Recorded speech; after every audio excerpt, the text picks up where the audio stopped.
Today I'm going to show you a quick little bush fix for a choke knob that won't stay out. This is a 2003 WR450. This is a Keihin carb. I would imagine that other ones are similar to this, but anyways, for this particular bike, it's 20 years old, you know, definitely been around the block, and this carb is probably ready for a rebuild. But when I got it, I would pull the choke knob and it would just go back in.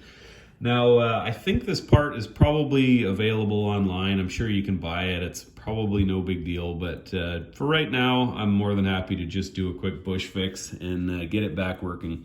So basically, you've got this shaft that pulls out, and on that shaft, it's really hard to show, but there's a little bit of a built-up ring, and that basically gets pulled out and is supposed to be held out temporarily by these little plastic tabs until you push it back in.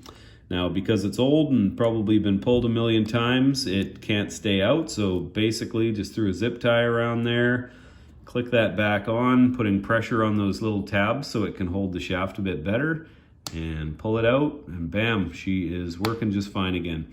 Not the most elegant solution, but extremely functional. And for now, that's just fine. Like I said, probably we'll be rebuilding this carb at some point. I think it's got an air leak and stuff in it. So anyways, though, she runs, this works. Hopefully this helps some people out. If it did, please give me a thumbs up and a subscribe, and hopefully we will see you on the next one.